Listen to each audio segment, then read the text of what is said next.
At Subway, start your day the flavorful way by adding new guacamole to your favorite breakfast sandwich. Perfectly made with a hint of jalapeno, our guacamole turns up the flavor to your breakfast. Try it today on a hot and toasty egg white and cheese. Subway, eat fresh.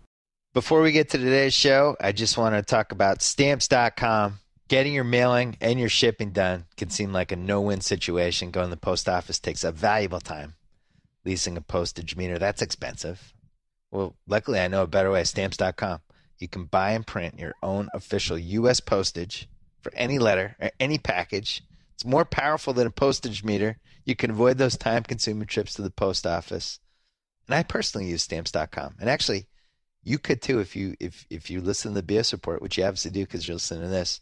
If you use the promo code BS for this special no-risk trial, it is a $110 bonus offer. It includes a digital scale, up to $55 of free postage.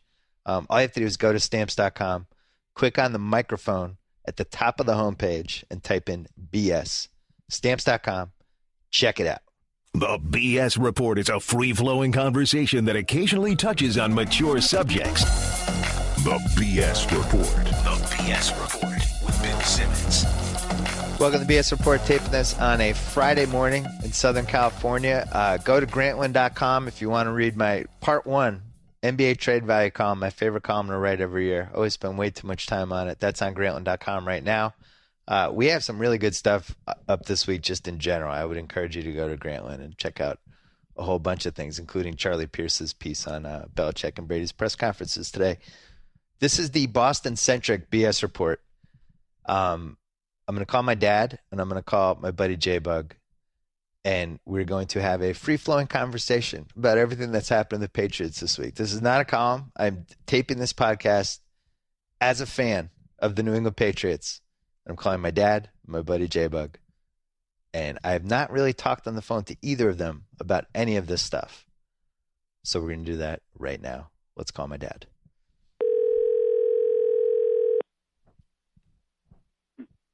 Hello. Dad. Hi, Bill. How you doing? How you holding up? Okay. Why? You're traumatized by this Patriots thing. Are you calling on a podcast? I am. Oh, okay. I am traumatized a little bit. I think all of Boston is taken back. Nobody's talking about the Super Bowl. I realize across the country from watching the national programming that there's a certain take on what's going on. But if you live here in Boston, you go into the drugstore or the supermarket or the local pub, and the first question you get asked is, what do you think? Who's telling the truth?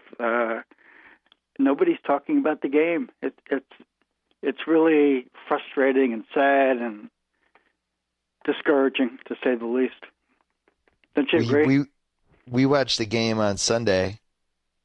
Right. And, I was out in L.A. We watched the game together. We're all excited. I know. We were feeling really good. Feeling really good about the Pats. Yeah. Yeah, it was such a likable season because the depths of the Kansas City game, and then rallying back, and then the unbelievable Baltimore win, and I don't know. Just kind of. I don't know either. Yesterday, I think you and I texted each other very early before the Belichick press conference, and he certainly was very emphatic in what he had to say. And what was very sad for me to watch was my take on how he threw Tom Brady under the bus. All right. Then you somewhat start to wonder, is this whole thing orchestrated? And is Tom Brady being thrown under the bus because he's going to make some statement about, a simple mistake was made, the ball boys misunderstood him? I don't know what he was going to say. But his press conference was a disaster, don't you think? Well, it wasn't great. We were taping the Grantland Oscars preview yesterday, so I actually missed the press conference, but then I watched a bunch of the clips online. I think it was worse if you were watching it in real time, but from multiple people who just told me it just kind of wouldn't end. Well, yeah, Belichick, from what I understand, his took 11 minutes, and I watched it live, and it did seem to go very quickly. And you've seen enough of his press conferences. When he's had enough, and he says thank you, and he goes away. Brady was just left out there hanging, and it got very repetitious. And actually, the last 5 to 10 minutes, in the beginning, he was getting bombarded with 10 questions at once. The last 5 to 10 minutes, that had stopped. It was like they had nothing else to ask. He wasn't forthcoming with any more information. Maybe he doesn't have any, but it just had a really bad taste to it.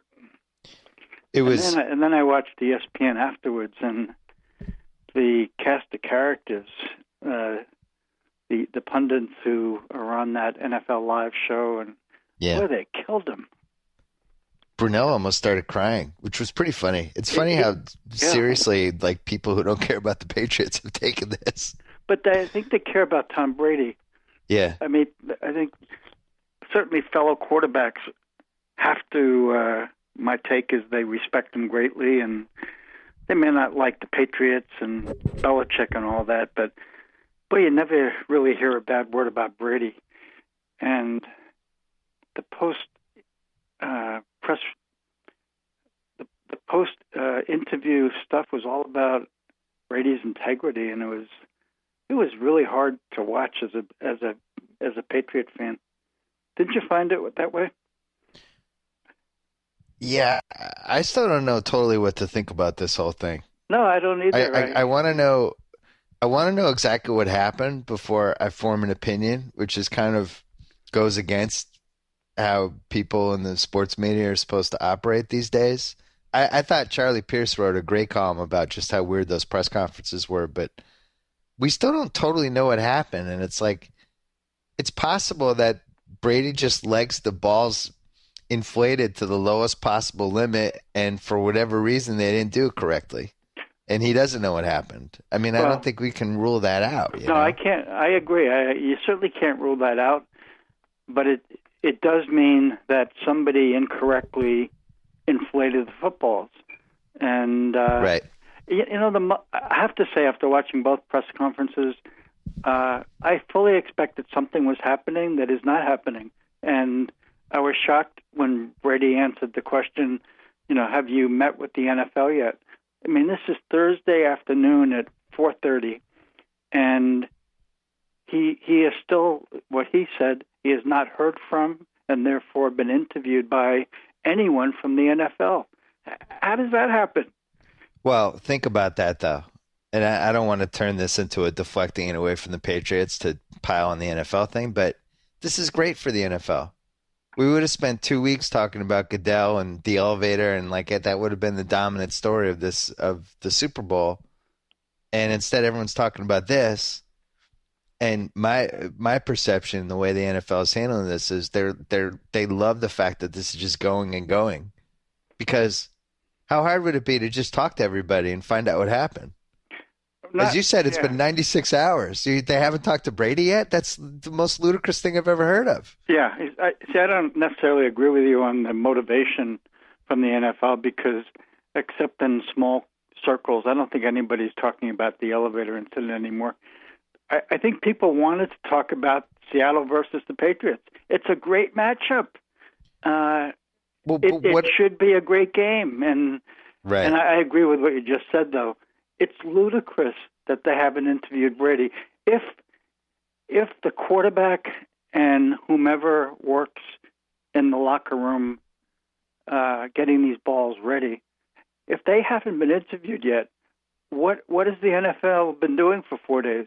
Who did they interview? Well, that's my point. So either they want this to drag on for whatever reason, maybe that people – and I missaid that before. It wouldn't be that they would talk about the elevator stuff. It would be Goodell would have been the guy with the spotlight on him during the Super Bowl. And people would have been talking about the Pats versus the Seahawks, but then also Roger Goodell's Super Bowl, where is this going with him? And now people are talking about this. And, there's two possible scenarios for the NFL here. One is that they're just incompetent, which probably is the favorite in the clubhouse. And the other is they don't mind that this is dragging on for a week, because it certainly seems like they don't mind that this is dragging on for a week. How hard would this be to solve? Just assign somebody, have them go to New England and interview people. Right. I don't get it. I mean, I have a lot of different thoughts on this whole thing. I think that the disturbing thing is, regardless of how this turns out, and regardless of what people find and what the truth was, and whether we'll never be able to totally find out what the truth is, I think this changes the obituary of the Belichick-Brady dynasty. Not for Patriot fans, but I think just in general. I think Spygate was always something that would have been mentioned in the first paragraph, but now this is first sentence. Right. And it'll be like, the Patriots won X amount of Super Bowls and appeared in X amount of Super Bowls, comma, but, and they'll mention Spygate in this football thing. No, I agree. I agree. The difference with Spygate for me was it seemed to be all Belichick and management related in terms of who he was directing to do certain things. This has a Brady aspect. What's going on right now, and I texted you, I think, earlier, right when this whole thing was going on, maybe Wednesday, that something was starting to really smell, and it was something you reported way back when Brady renegotiated his contract. Yeah. I mean, and then when I watched Belichick, from my perspective, somewhat throw Brady under the bus yesterday morning, you just have to start wondering what's going on here, and are we going to see Brady here next year? The smell test it's just not going correctly when you start putting all these little pieces together. It's just very sad. I want to focus on Seattle. I want to walk in the grocery store and have somebody say, what do you think about the game? Who are you worried about? Nobody's asking those questions. Yeah, and I mean, that's another variable for this, which is this the death blow for Brady and Belichick? Yeah. My feeling on that is, I thought about it a lot, like why Brady would kind of remove the guarantees from those next 3 years of his deal, and what would be in it for him. And I just don't believe that it was just about creating cash flow for the Crafts. I've talked to a lot of different people who know stuff.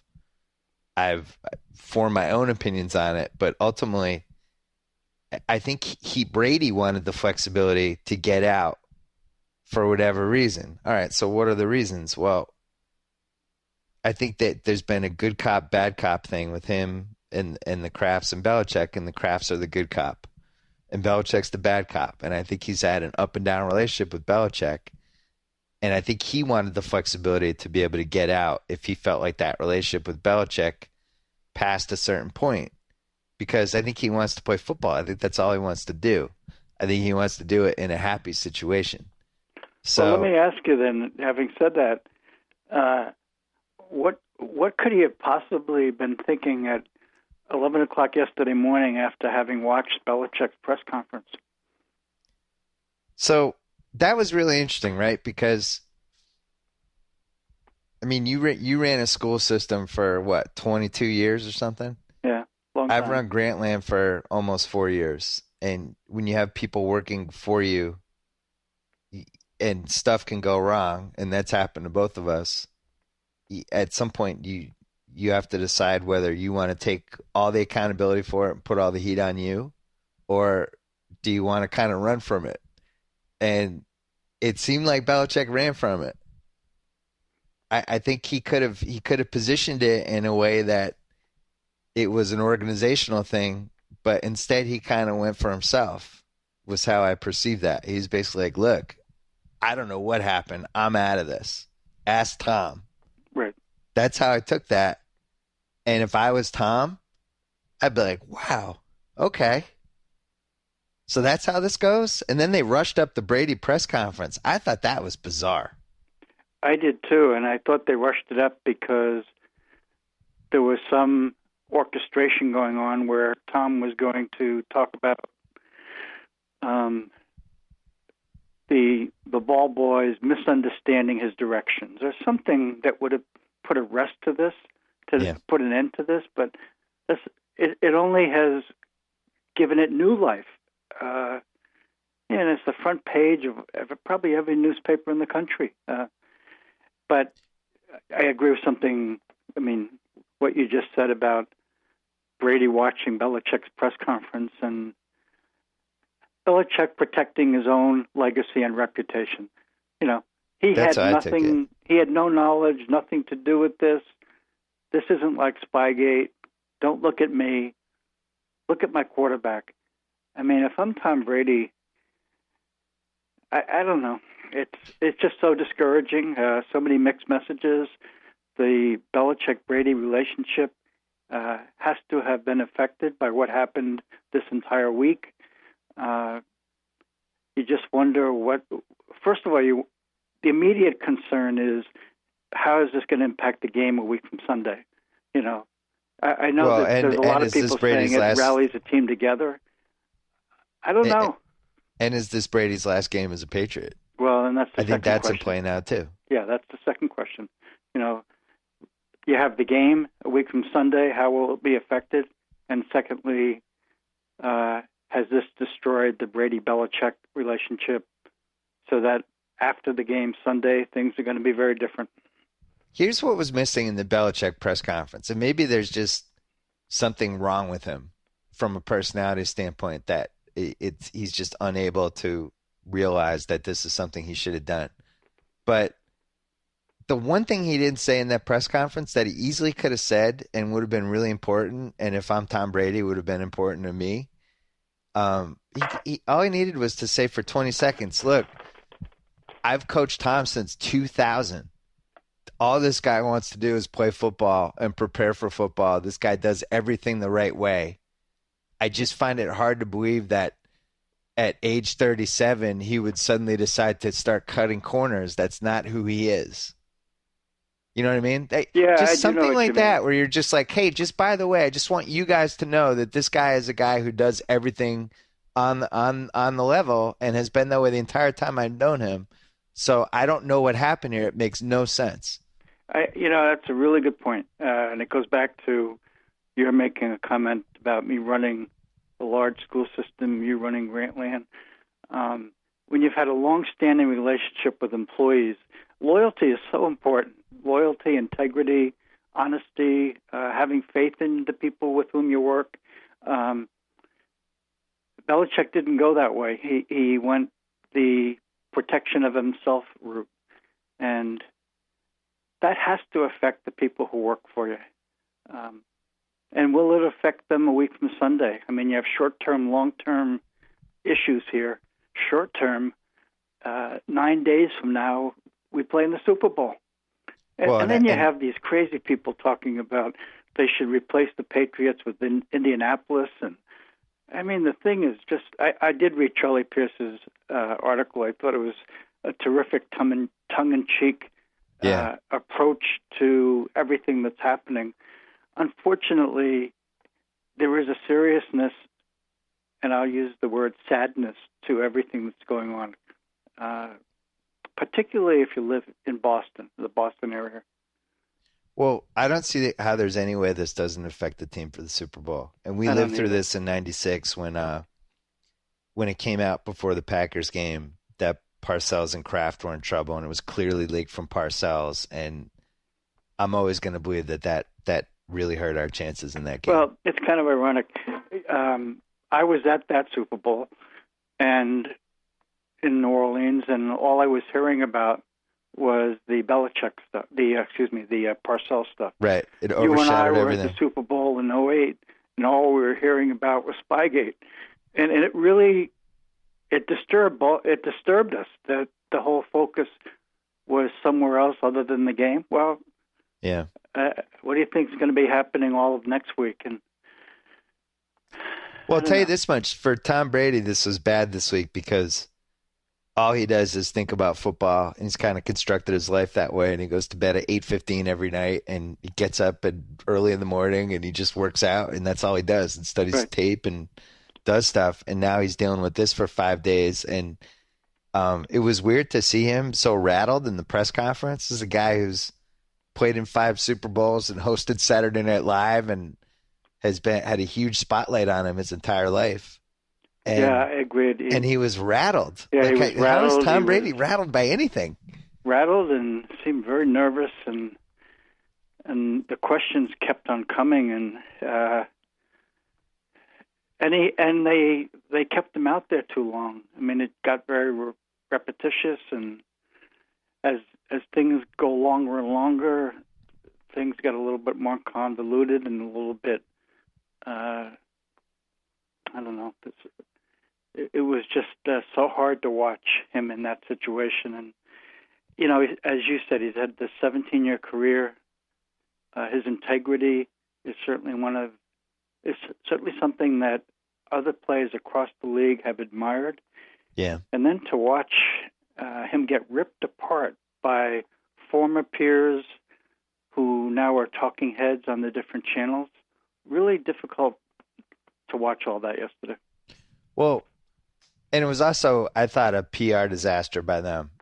It just wasn't handled correctly. And this was something where you have to bring in real PR people and almost like like a crisis team, which they have, you know, where it's like something went horribly wrong here. How do we fix this? Right.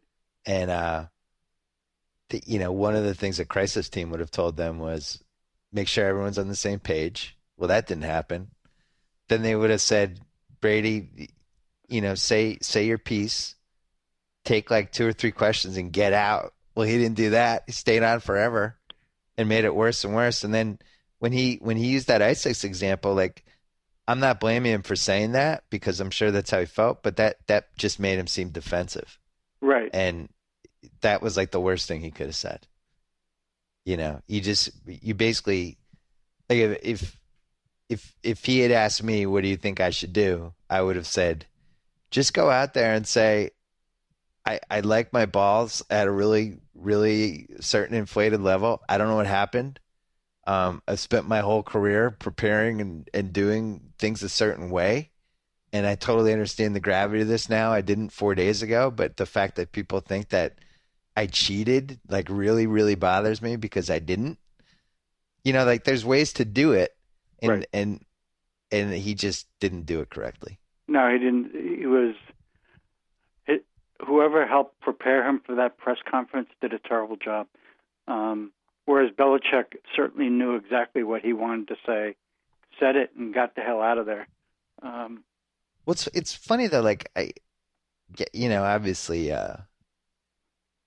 getting emails from readers and people saying all types of different things, having all types of different takes. And one of the takes that I'm getting from readers is, you know, how can you root for this team? Like, it's almost like the fans get lumped into it.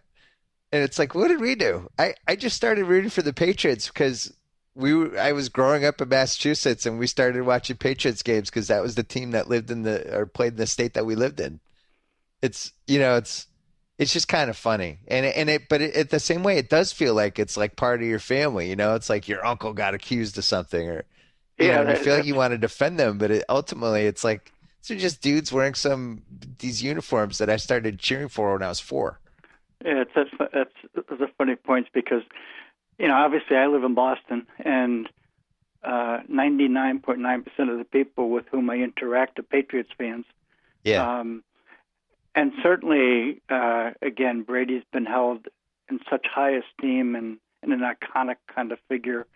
And I don't think people have changed that view. I think from talking to people last night, people are puzzled by that press conference. It was so poorly handled. Whoever prepared him very poorly.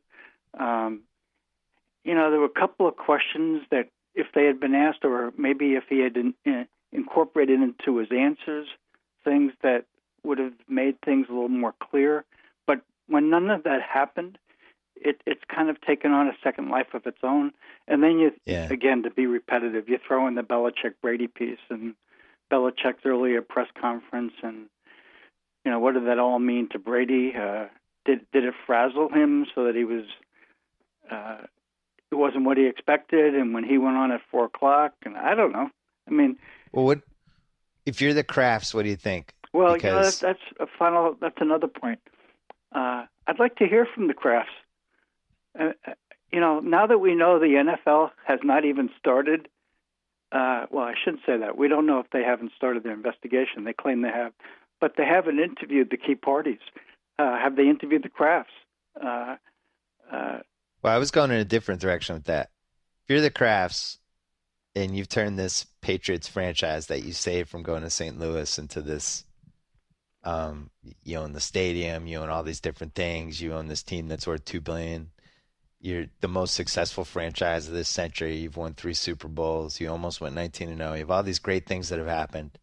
But now in the obituary, in the first sentence is, this team was accused of cheating multiple times. And at what point do they say, you know what, maybe this is it for maybe we just cut the cord here and move on with a new nucleus? I'm not saying they'll do that, but I wonder if they're coach? thinking it. Huh? You mean new nucleus, meaning new coach, general manager? Yeah, or you pick one or the other.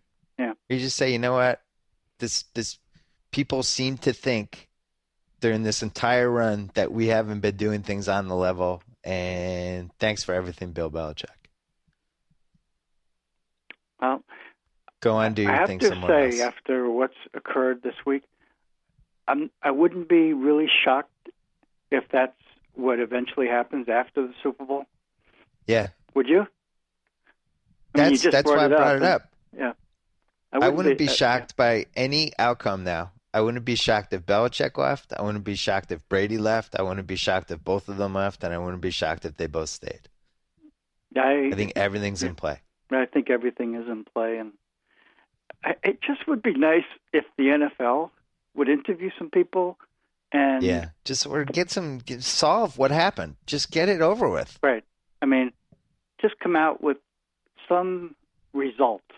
They have Brady's. They certainly can watch his press conference over and over. They can watch Belichick's press conference over and over. If they haven't interviewed them, they certainly should interview them. I assume they're going to interview all the ball boys and all of the staff that works in the locker room. But it's Friday. They could have done all that on Tuesday. This could have had an ending.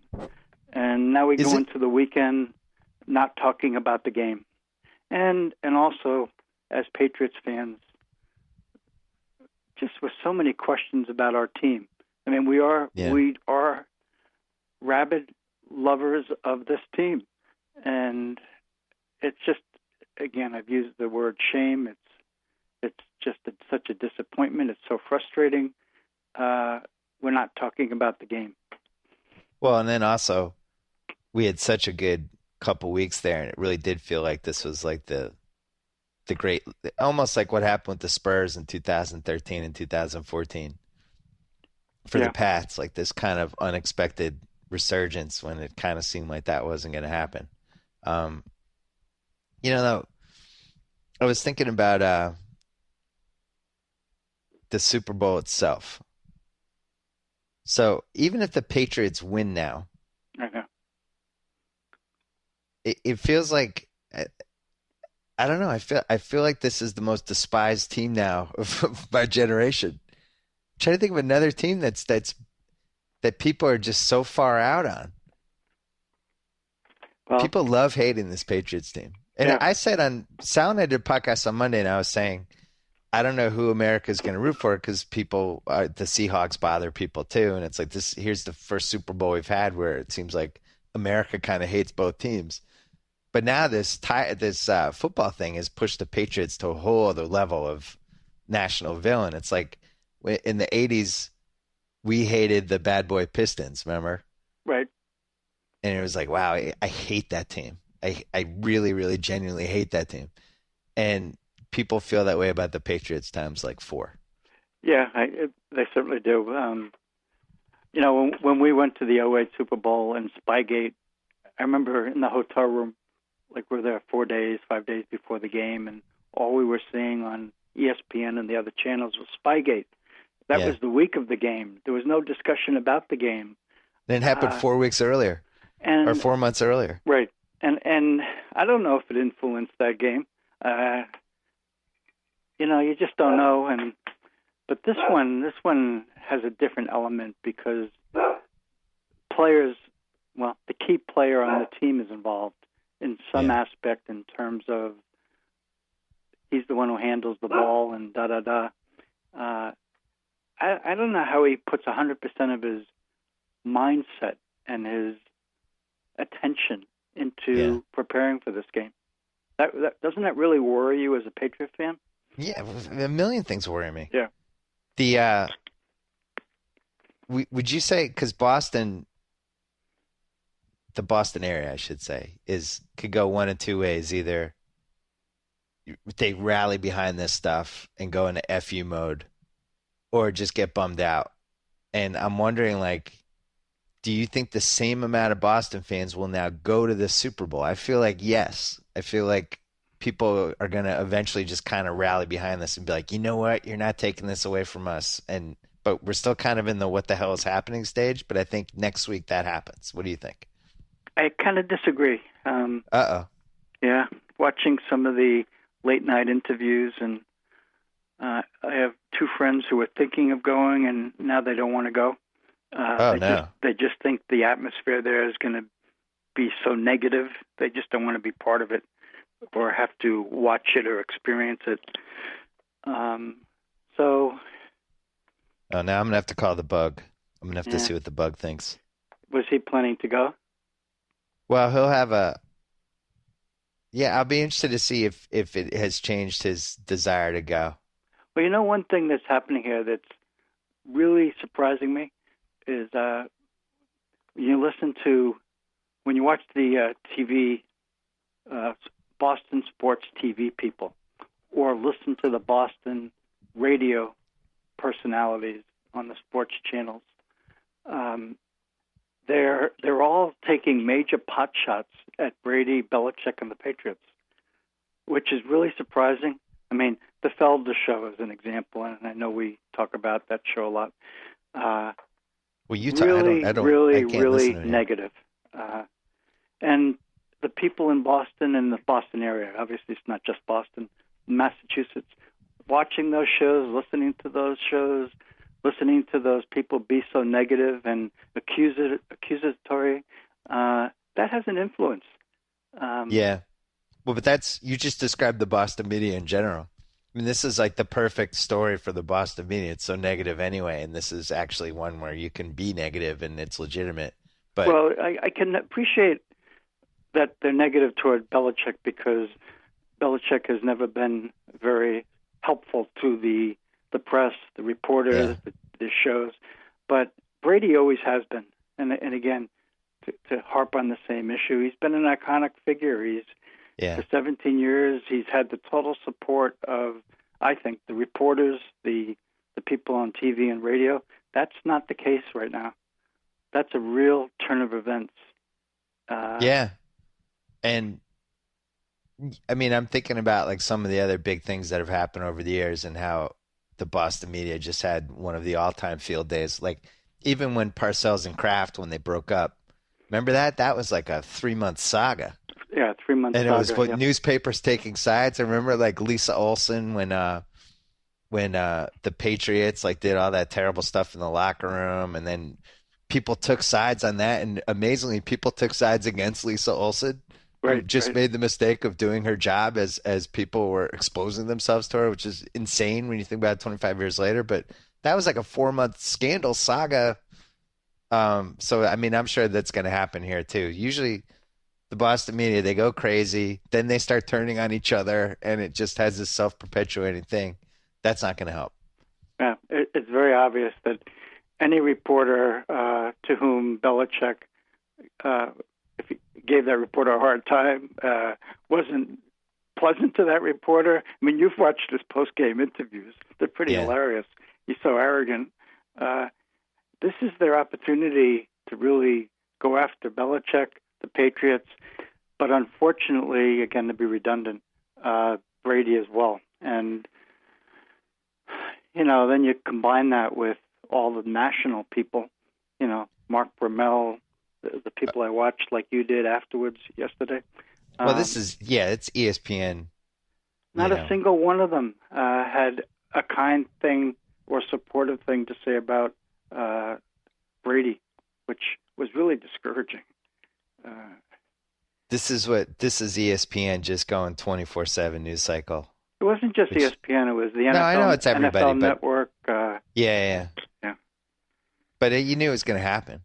It's because people I aren't getting tired of this story. It. Huh? I didn't expect it. I thought, I watched Brady's conference, and I would certainly give him the benefit of the doubt because his reputation and his integrity over 17 years, I think, allows him to receive that benefit of the doubt. But nobody else did from the national stage. But you've been living in Boston for 45 years. Right.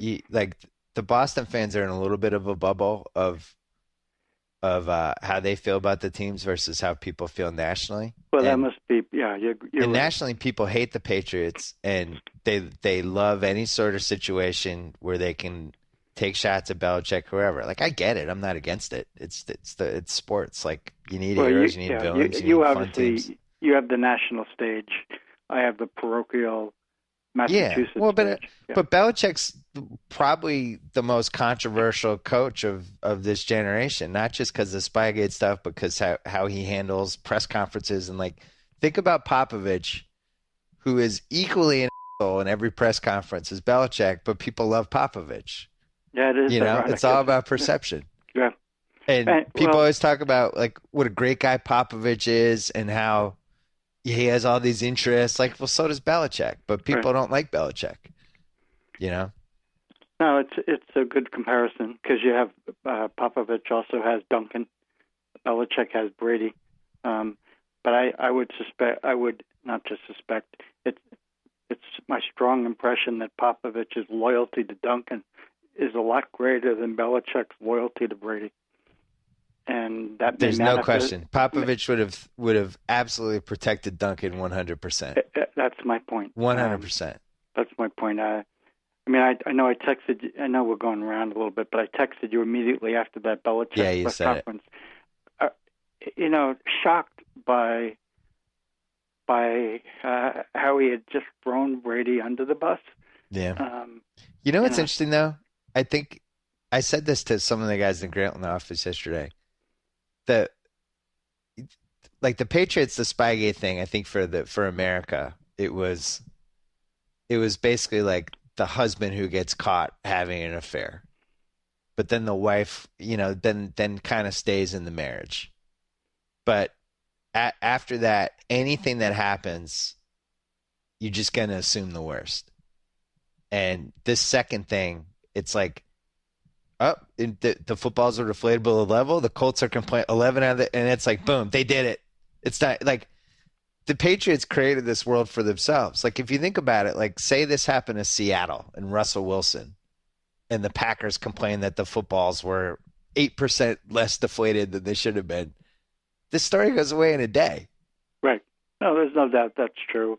It also comes in the heels of Jim Harbaugh complaining about the offensive plays that the Patriots threw at Baltimore 2 weeks ago, and and him saying, well, the league will take a look at. I mean, it's just piling on, and you're right. I don't have the national perspective like you do. What a great opportunity for the other 49 states, the sports fans in those states, to just pile on the Patriots. Well, can you imagine? Well, think about this. Think about how much we hated the Lakers in the mid '80s. Can you imagine if it came out that they were cheating in some way? Like, they knew the rim that they shot at in the second half in home games was doctored so that it was like 8% easier to score something. We would have gone crazy. Yeah. I would have, cheaters. You shouldn't be in the NBA final. Like, I would have done all that stuff. So I get it. But hopefully today the NFL is interviewing all the final people involved in all this, and we can get some kind of conclusion from them. What's your biggest fear? My biggest fear is that we get no conclusion whatsoever.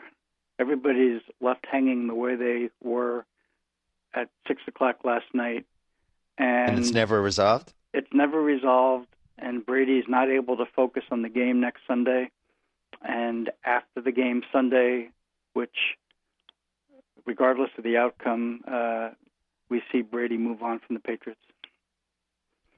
I have that fear, but I would also throw in this one, that the ball boy, this is all hypothetical, Brady was working with the ball boy they would inflate the balls to the lowest possible level, but then the ball boy would store them somewhere that would make them deflate a little bit more. And that ball boy sells his story to like TMZ for $3 million and just quits the Patriots and then gives all the inside stories on how he doctored balls for Brady. That's my all-time worst case scenario. That is the worst case scenario. That'd be it. I think I'm done with football if that happens. I'm just out. I'm just follow basketball and baseball and hockey. Yeah. I'm just out. All right. Well, great times. I'm so glad we're in the Super Bowl. Last time I saw you, well, not last time, but Sunday night, we were celebrating a great win. There was no controversy. We were talking about the Seattle matchups, and what a difference 6 days make. But yeah. Hey, go Pats! Feeling walking on air about the Pats Super Bowl. Yeah. Oh man. Well, maybe it'll come out that they did that this was all a giant misunderstanding a la Three's Company. Well, or maybe the ball boy from Indianapolis snuck into the Patriots locker room and did something. Oh, I like that theory. That's my theory. That's my new theory. That'd be great. Yeah, thank you. That's a great one. Yeah, you can't rule that out. No, you can't rule that out. They certainly haven't interviewed that ball boy yet. All right, Dad, hang in there. Okay. I'll talk to you over the weekend. We're going to call the J-Bug now. Take care. Okay, bye. Bye-bye. All right, as promised, the J-Bug has had Pat season tickets since the early 90s. He's been on the BS Report before, and we have not talked on the phone since this whole thing happened. Bug, on a scale of 1 to 10, how depressed are you? A 10. And not for all the reasons that everyone else is depressed. Mine's more. I'm devastated because immediately I got the email from my buddy in New Jersey that I work with, calling me a cheater. So the devastating part was I've got no comeback. I went from Spygate to Deflategate. It's like, this is devastating because, A, it's ruined my Super Bowl week. I was not expecting to spend my Super Bowl week listening to the radio kill my team and national news media kill my team, or the Patriots, the team that I follow. And then I had no defense. So it's just devastating to me, to be honest. And I don't mean devastating like, oh, this is crippling, I'm going to cry. It's devastating that I've got nothing to come back. Like all my New York friends, like, well, you know what? And now I'm just doing the embrace thing. Like, yeah, we probably did. You're right. Super Bowl's going to be awesome. I can't wait till we spank Seattle. Yeah, it's funny because I've had the same things. And people are calling me a cheater. I'm like, I didn't do anything. I just root for these guys. Oh man, it was so bad, so bad. So what? Whatever. All right. You know what? But it's not cheating like really cheating. It's like George Brett pine tar. It's kind of like that. It's like the ball is deflated a little bit. It's like there's too much pine tar on the bat. Come on, man. Is that? It's like is that what created the gaping holes and that we were able to run the ball down your throat? Is that why? Because the ball was deflated, we were able to part the sea and just run. It's like when we used to play pool for money in the Brusco at 2 a.m, and there would be one thing of chalk, and we would steal the chalk so that their sticks weren't as chalked, but then we would secretly chalk our sticks. Yes, and that's what it was. And I think that might have drove them over the edge. And I think I'm not. You know what? Don't say it. No, I won't say it. Don't say it. Yeah, we might have played with some criminals. We might have played with sketchy individuals. That remains probably the dumbest mistake I've made in my life was playing all of those games against those people because they did not have good intentions. And there were a couple times we would walk to our car with their money, just kind of walking briskly and looking over our shoulder. Remember the guy who had the 8-ball jacket? Yeah. And there was another guy that had an ace of spades tattooed on his forearm. Yeah, and we played pool for money against him. Yes. Yeah, and won. That breaks every rule. Yeah. Well, anyway, We back spiked to the his drink Pats. stuff. That's Yeah, you made a good point. I just talked to my dad for a half hour. My dad is just crushed. But of all the bad outcomes of this, the one that's not being mentioned enough is it's supposed to be fun when your team's in the Super Bowl. Yeah. It's supposed to be this awesome 2-week lead up, and all you're doing is you're just happy and you're trying to figure out all these different ways to win it, and it's just been ruined. There's no win, too. There is no win. The only win for us is that we have to demolish Seattle, and that's going to be a big challenge. But we have to do it. That's the only thing, because otherwise it's just if we win, it's like, yeah, you guys are a bunch of cheaters, and if we lose, it's like, see, you can't win if you're not cheating. It's like, damn it. Right? We can frame Seattle. Hey, listen, it's one of those things where you just gotta embrace it and live with it, and that's just the way it is. Do you think, Bill? Can we talk about balls? Wait, I have a question for you first. Bill, how do you feel about old balls? Old ball. Yeah, there were a lot of balls, sweaty balls. How does Tom Brady? How does he say it without cackling like a hyena? Like I couldn't have done that. The minute I said some guys like old balls, I don't know how he did that. Like, how do you pull that off? Well, wait, I have a couple questions for you. All right, sorry. Go ahead. I would say you are the typical Patriots fan. You've lived in Massachusetts your whole life. You know all types of Patriots fans. You've been going to the games for 20 plus years. Yes. I would say you have as good of a feel for Patriot fans as anyone. Yes. So, first question. Yes.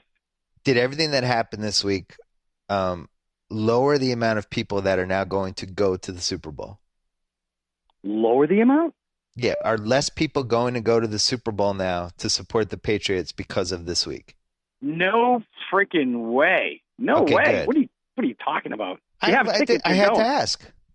Hey, I got tickets. I got the hotel all squared away. I had some foresight, so I booked the hotel. You know what? That, man. I'm not going. I'm not going. Good. That's good, because my fear was that this got so ugly that some people just wouldn't want to go, and we would be outnumbered by Seattle fans at this game.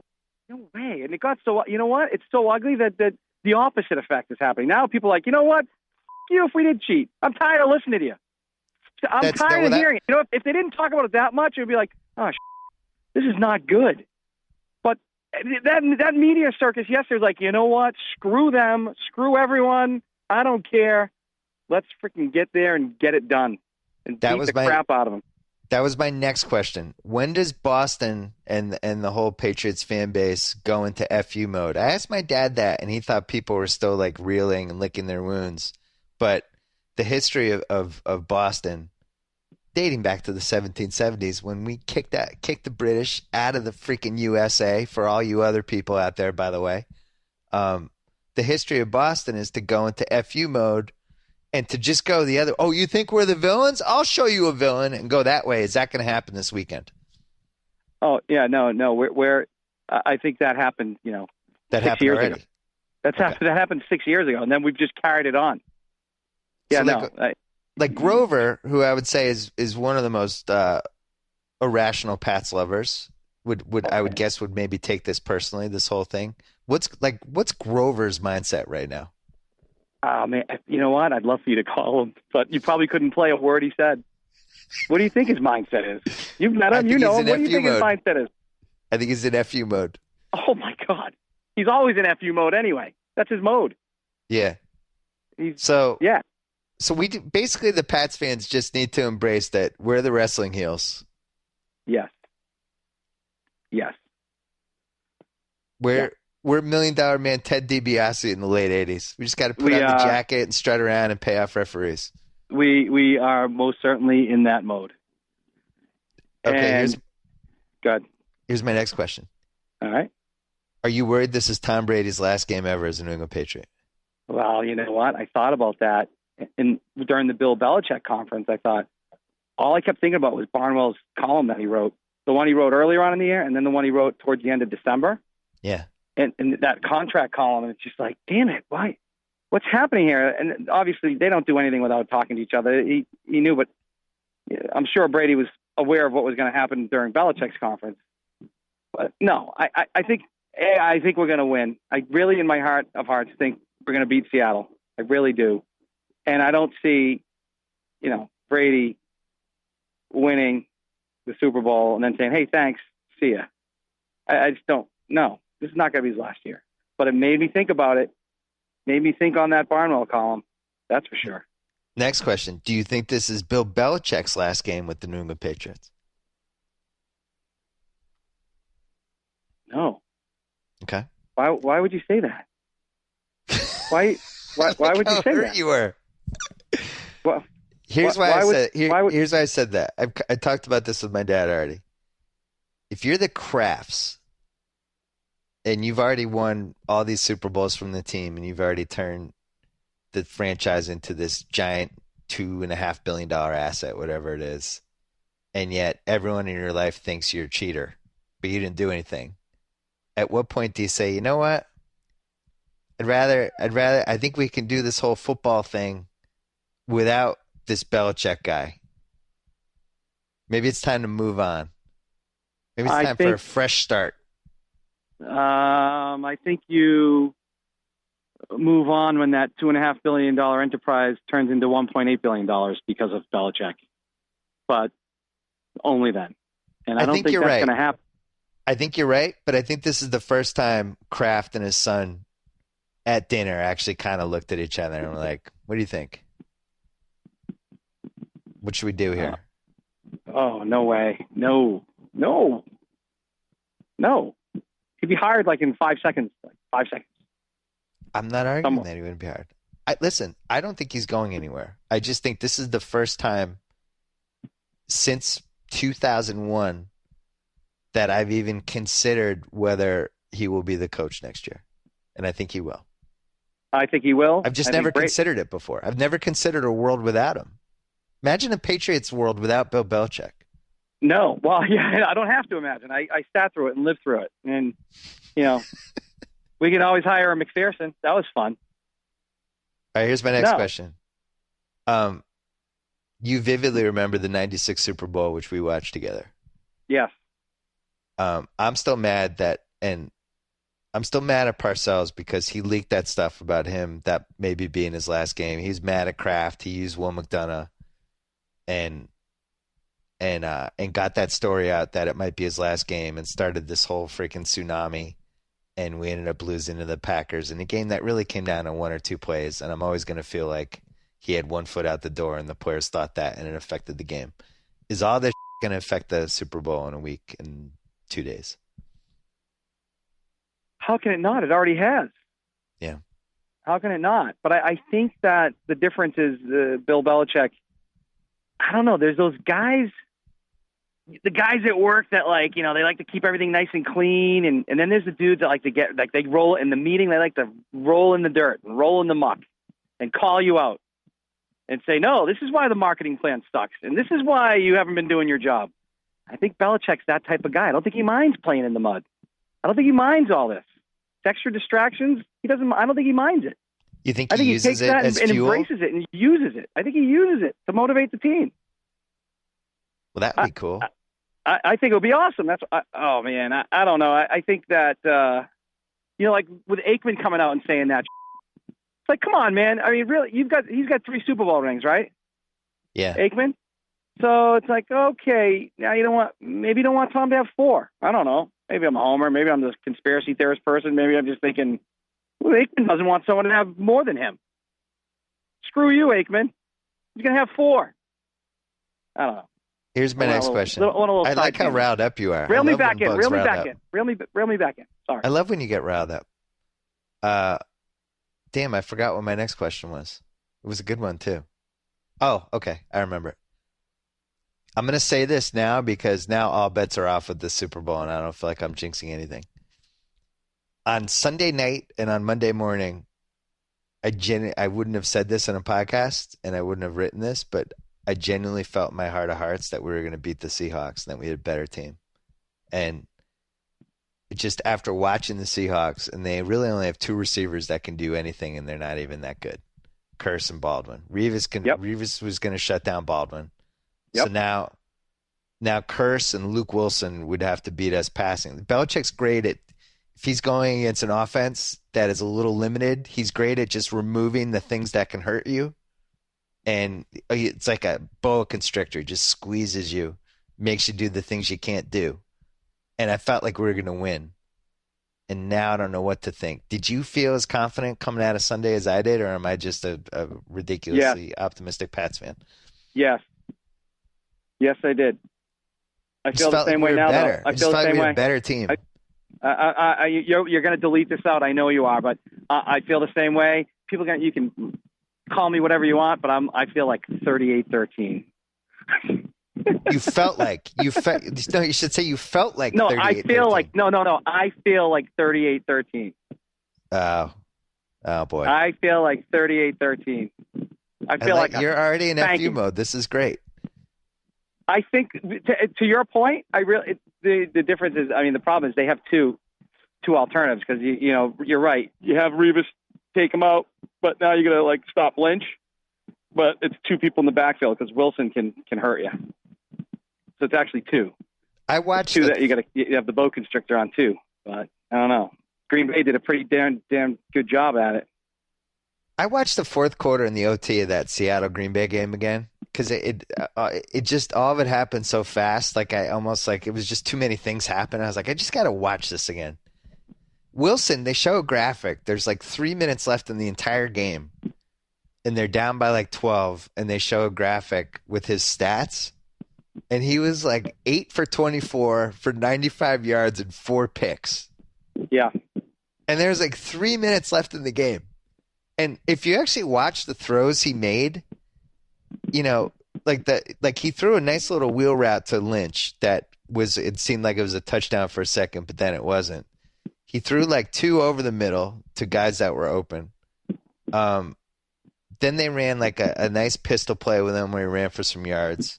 The best throw he made was the overtime throw to Curse, but if you watch what defense the Packers were in, it was basically he had one-on-one coverage with the entire middle of the field with no safety help at all. Yeah, if he'd missed that throw, it would have been a catastrophe. Yeah. But there's been this narrative that, Russell Wilson turned it on, and no, the Packers just folded. They weren't tackling. Baldwin broke free on that first touchdown drive. Baldwin broke free on just an average play over the middle that the guy just didn't tackle him. Lynch, nobody was tackling Lynch. He scored that second touchdown. He bounced off people 4 times. I don't know. I thought Wilson was really bad in that game. Really bad. Yeah, I didn't get to see much of it. I saw it on the big screen as I was waiting in line, the overtime, and much of the fourth quarter, because I was out and I was tailgating. Right. And we had a TV, but it was, there were other things going on. So you gather around the TV, but you're doing some other stuff too. So I didn't get to see all of it. I saw the touchdown pass though. Listen, here's what I think. I wanted to go back to your Bill Belichick leaving or Brady leaving too, but let me answer this. I think we're the better team on defense. Not in Seattle's defense. I think our defense is a better team than their offense. And I think our offense is going to match up pretty well with their defense. But our defense is better than their offense. I think we're going to beat them. What's that? And our defense is better than their offense, and we have a much better special teams. Right. So our defense is better than their offense. I'm not saying our defense is better than their defense. I'm saying our defense is better than their offense. And I think our offense matches up well with their defense. So I see us winning the game by a lot. I mean, when you watch the Packers, the Packers-Patriots game, which we probably should have won, did you ever at any point think, wow, this Green Bay defense is really good? No, I thought Rodgers was insane. Right. I thought Aaron Rodgers, this guy is he's far superior to everyone else. He's freaking awesome. That's what I got from that game. The Seahawks did not score until they got the fake field goal touchdown, in which was just a coaching collapse, just a flat out coaching collapse, not to be ready for a fake field goal when you're up by 16 points with 18 minutes left. They should have fired him when he gave up the fake field goal. you're preaching to the choir. I think, and that was in Seattle. Like, I think It's horrible. that was at home for them. So I'm. They should I'm have been in the really freaking confident. nickel. I like our chances. They should have been in the nickel on that play, and then it's 16 to 3, and they have the ball twice with it, or 19 to 10 or whatever. I forget, 19 to 7, and they have two different chances to just run out the clock with Rodgers. And they can't. They can't catch an onside kick. I felt like we were lucky to win the Ravens game, but I also felt like, we played really well and we used a lot of ingenuity and we kind of pulled it out. The Seahawks just pulled that game out of their ass. Like that was 90% luck. I never felt, with regard to the Ravens, I never felt like we were lucky to win that game. And even when we were down by 14 twice, I still felt like we were in that game. Well, we were a little lucky. All right, maybe a little lucky. bit, but I never felt. How about this? I never felt scared. I was scared. When it was, no, come on. When it was 28-14, you weren't having flashbacks to the game when Ridley got knocked out? And all of a sudden the game was over? Nope. You're never crazy. Once. I turned and said, we're going to win this game. Swear to God. It's a different team. Different team. I really didn't. I wasn't. We came back like within 4 minutes or whatever it was, and like we're winning this game. It didn't feel like they were stopping us much. They weren't stopping us. It just felt like we were. I keep swearing. I'm sorry, man. No, listen. I felt like we were just the Pats are in couple times. All right. So to recap, the only thing. One other thing I wanted to get back to on the Bill Belichick leaving thing. Yeah. This defense that we have is young.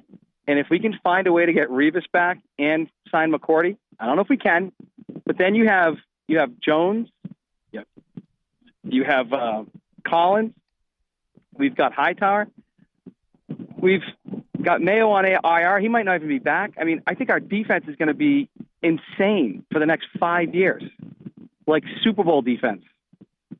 I don't think it ends here. I don't think this is the last rodeo for us in the Super Bowl over the next 5 years. Except for we won't have Belichick or Brady. Yeah, we'll have Belichick and Brady. We'll have them both. We're getting them both. They're not leaving. Bucky, neither of them feel are better. This is a magical podcast performance by you. Now I'm fired up for the game again. Why wouldn't you be? Why wouldn't you? Because of a deflated ball? Like, they haven't even talked to Brady. You know what? Sometime in mid-July, there's going to be a memo. Like, oh, yeah, they deflated balls, and we're going to, there's going to be $1 million fine, and they're losing their second and fourth round draft pick. And good luck for the rest of the season. Oh, that was the question I forgot to ask you. Do you feel like the Colts are sore losers? I hate the Colts now. It's totally irrational, but I just feel like it's like you guys got your asses kicked twice. You're saving footballs, losers. Grover said this literally, like texted me the minute this was breaking news and said, this all comes back to Harbaugh. This is all on Harbaugh. Oh, John Harbaugh. Yeah. Yeah. Like it's all on him. This is all him. This reeks of him. Like he's having Pagano. It's like he was adamant that it all goes back to them. Hey, he might have a point. It's a solid theory, and Harbaugh won his Super Bowl partly because Ray Lewis was popping deer antler pills like they were Pez. So he should settle down. There's no honor amongst thieves. Okay, because listen, I'm not defending my feelings about the Colts. They're totally irrational. I certainly wouldn't write them. This is a podcast. We're having a free-flowing conversation. Yeah. But they got their asses kicked twice in 8 weeks, and immediately after the game, all of a sudden, the former guy, Bob Kravitz, who used to write a column but is now on an Indianapolis TV station, suddenly had the exclusive that the Colts were concerned about the Patriots deflating footballs. It's like, you losers. You got killed. It wasn't because of the footballs. Like, wait 5 hours to leak that story. But obviously they were so embarrassed they wanted to leak something right away. And if they really thought they lost because of the footballs, they should fire everybody in that organization. Because they got their asses kicked. 4 times in a row, actually. Not 2, 4. Past 4 times. Another thing. I bet Luck is embarrassed by this whole thing. Well, I feel bad for the dude. I'm drawing a blank right now because I'm driving. Jackson. Who was it that intercepted it? He intercepted it and just asked him to save the ball. Yeah. I feel bad for that dude. because he's probably getting tormented from fellow players or or whoever, fans, everyone.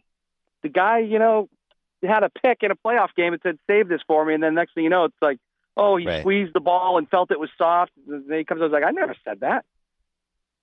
I mean, I always think too when these players come out in defense of the Patriots, I always think, are they a free agent this year? Are they under contract for next year? Are they kind of pitching maybe, hey, take a look at me next year. I'd love to join the Pats. I like you guys. I really do. That concludes the Boston-centric BS report. I feel better. I don't know if my dad feels better. Yeah, I might have to send you over to his house with like some liquor or something. I think my dad is just traumatized. Liquor? I hardly know her. Don't play that. All right. Hey, good talking to you. I'm upbeat. I'm feeling good. There was a time I was devastated when I got those first emails from the New Yorkers because I really couldn't say anything. But now I'm like, F you. Suck it. So we're playing in the Super Bowl. And you wish you had someone that cheated as well as we did that brought you to all those Super Bowls. You don't play that either. You might have sent me a bunch of texts talking about how depressed you were, so I'm glad you rallied. Oh yeah, no, I've rallied. Yeah, no, I'm saddened by it. I was saddened by it not because of the cheating part, but because I have no freaking argument when people are saying things like, yeah, but. Yeah, but I'm also sad because I was so into the whole Brady in Baltimore, Brady coming out to the standing ovation against Indy, the Brady resurgence in general. I was so fired up to read 2 weeks of articles of just Trent Dilfer apologizing, Brady talking about how he never counted himself out, Gronk becoming like one of the league's most recognizable stars. I was just total Belichick 4 Super Bowls. I was totally ready for all of it, and now we're talking about football. Yeah, but Gronk's not that good, Billy. He's not that good. He's not that good. He's probably the best Patriot I've ever seen in my life other than Brady. He's not good. He's not that good. Is Gronk the second best Patriot you've ever watched? I think I'm trying, like, off the top of my head.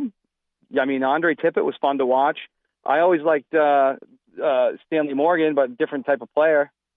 Stanley Morgan was incredible. I think Gronk, he was. Stanley, he was awesome. So good. But yeah, Ben Coates was way up there for me. Oh, I yeah, love Ben the Coates too. Yeah, Ben Coates. I can't believe I didn't say Ben Coates first. Yeah, I think he's gotten lost in the shackles of Patriot history because it was like post '86 Super Bowl, kind of pre Brady Belichick. He had his run during Bledsoe, which the Bledsoe era has been kind of just wiped away from the consciousness now. But Coates was way up there. Bledsoe to Ben Coates in the corner was like money. It was unstoppable. He just did like a little lollipop. Like if they were like on the 15-yard line, he just throw like a little lollipop over everyone. It was boop right into Coates' hand, always in the right corner of the end zone. Yeah, I thought that was money. Ben Coates was Coates awesome. over the middle. He was a guy. What's that? Coates over the middle when like the fourth guy would have to bring him down, which Gronk has gotten really good at just going down when it's time to go down. Coates would just be like just dragging dudes along for 5 yards, dragging years off his own career. That's what I was gonna say too. He was also a guy that like just got pummeled. I'd like to know what he's doing now if he can walk. I don't know well, his career, he should have been around like Antonio Gates was, and his career, 5 years got lopped off his career, I would say. He went to when he went to college. Baltimore. I guess he was being recruited where Shannon Sharp went. Shannon Sharp was like, "You're not going to play here, man." So he like didn't go there and went somewhere else. He went to like a small school. Do you remember that story? Bug, I might call you next week for one more recap. Enjoy the weekend. Talk to you soon. All right, talk to you later. Bye. So I get to sign off. Whoa! Thank you for downloading the BS Report with Bill Simmons. Too much fun. Check out more podcasts at the iTunes Music Store or at Podcenter at ESPNRadio.com. Peace out. Geico presents Strange Savings Stories. Astronomers detected an interstellar transmission. It stated, Geico, 15 minutes could save you 15% or more. The implications were staggering. Was the cosmos telling us we could all save hundreds on car insurance with Geico? Or did their radar merely pick up a signal from the nearby Rufus and Clyde's morning show? We may never know. Geico. 15 minutes could save you 15% or more on car insurance.